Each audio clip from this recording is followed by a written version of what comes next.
Assalamualaikum warahmatullahi wabarakatuh.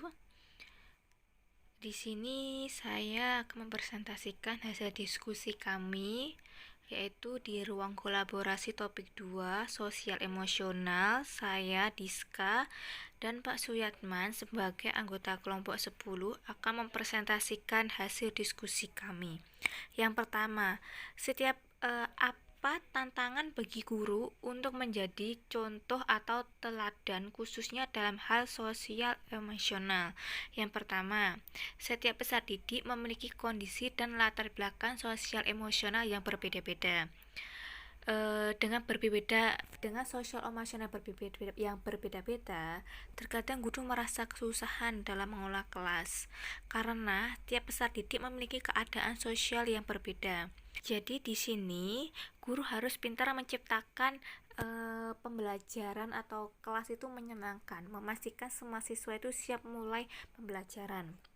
Karena di kelas itu anak-anak memiliki latar belakang atau sosial emosional yang berbeda-beda. Jadi tantangan bagi guru itu untuk mempersiapkan awal pembelajaran. Jadi mempersiapkan bahwa semua siswa itu harus siap untuk menerima pembelajaran.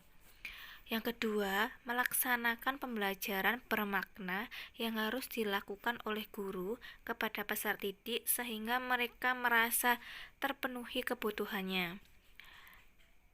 Dengan keadaan siswa memiliki sosial emosional yang berbeda, menjadi tantangan bagi guru untuk menciptakan pembelajaran yang bermakna dan menyenangkan.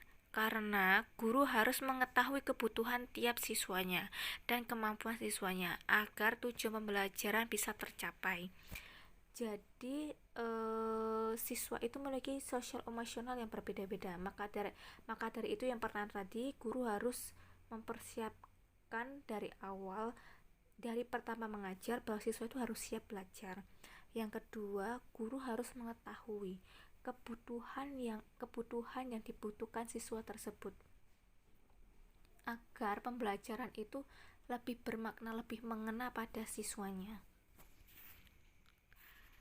Pertanyaan yang kedua, kasus yang ada berkaitan dengan hal di atas berdasarkan pada pengalaman Anda mengamati proses pembelajaran mengajar yang pernah Anda ikuti. Yang pertama, dengan peserta didik memiliki kondisi latar belakang sosial emosional yang berbeda, guru mengalami kesulitan dalam menangani peserta didik dengan sifat sulit diatur, sehingga guru harus yang pertama, kenali peserta didik agar secara individual. Anda atau saya sebagai guru memahami latar belakang sosial emosional peserta didik. Jadi harus memahami penyebab perilaku mereka. Gunakan teknik manajemen kelas yang efektif. Ada banyak teknik manajemen kelas yang dapat membantu guru mengatasi perilaku sulit peserta didik, seperti memberikan aturan yang jelas, konsisten, memberikan konsekuensi yang jelas dan konsisten, dan memberikan penguatan positif. Yang ketiga, mengkomunikasi dengan peserta didik dan orang tua mereka. Dengan berkomunikasi secara terbuka terhadap orang tua dapat membangun hubungan yang positif antara guru dan orang tua, antara guru dan peserta didik, dan antara guru, peserta didik, dan orang tua. Yang kedua, pembelajaran bermakna dengan menerapkan strategi yang cocok untuk murid, namun terkendala dengan sarana prasarana sekolah. Jadi ketika seorang guru itu sudah menentukan strategi yang tepat, model pembelajaran yang tepat, namun keterbatasan sarana prasarana yang dimiliki sekolah. Contohnya ketika di SMP ada aturan tidak memperbolehkan siswanya membawa HP, sedangkan untuk model pembelajaran atau strategi pembelajaran discovery, project basic learning, terus PBL, PJBL itu kan membutuhkan diskusi, di mana diskusi tersebut membutuhkan internet sebagai sumber referensi lainnya. Sedangkan pada sekolah tersebut jadi diperbolehkan untuk membawa HP dan ruang komputer pun juga terbatas. Selain itu juga tidak adanya LCD atau WiFi. Yang ketiga, bagaimana sekolah bisa mendukung pembelajaran sosial emosional? Apa saja tantangan bagi sekolah? Secara tidak langsung, sekolah sangat mendukung pembelajaran sosial emosional peserta didik. Ini dibuktikan dengan adanya kegiatan-kegiatan baik rutin seperti pengajian, terus Jumat, sholat duha, sholat duhur berjamaah, dan beberapa cara yang dapat diterapkan sekolah dalam mendukung pembelajaran sosial emosional antara lain menyediakan sarana dan prasarana yang mendukung pembelajaran, menyediakan ekstrakurikuler yang beragam, memfasilitasi guru untuk mengikuti webinar. Selanjutnya, apa yang bisa Anda pelajari dari film Laskar Pelangi berhubungan dengan guru yang menjadi agen perubahan? Yang pertama, pendidikan anak normal dengan anak yang keterbatasan mental. Seharusnya tidak boleh ada pembeda atau pilih kasih antara murid keterbatasan mental dengan murid yang normal. Guru harus memperlakukan sama melalui murid yang memiliki keterbatasan mental dan murid yang normal. Yang harus ditekankan dalam proses pendidikan adalah bagaimana guru memberikan penekanan pada peserta didik yang lain bahwa cacat itu harus dihargai.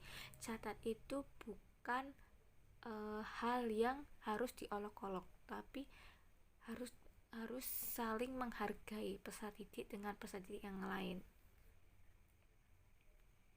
Hal ini dibuktikan dengan Bu Muslimah sudah mewanti-wanti kepada para siswa untuk tidak mengolok-ngolok pada Harun ketika Harun akan memasuki kelas. Yang kedua, guru menjalankan profesinya dengan hati. Jadi di sini saya melihat bahwa Bu Halimah itu menjalankan profesinya itu dengan hati, dimana Bu Halimah itu rela tidak dibayar, rela mengajari murid-muridnya dari pagi sampai sore agar murid-muridnya itu bisa sukses, bisa menang di lomba cerdas cermat dan bisa menang di lomba kostum.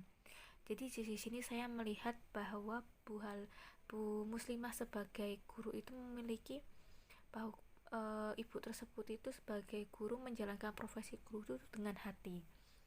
Yang ketiga, Laskar Pelangi menekankan bahwa pendidikan adalah tindakan memberikan hati kepada anak-anak, bukan sekedar memberikan instruksi atau komando, karena setiap anak memiliki potensi unggul yang akan tumbuh menjadi potensi cermelang pada masa depan apabila diberi kesempatan dan keteladanan.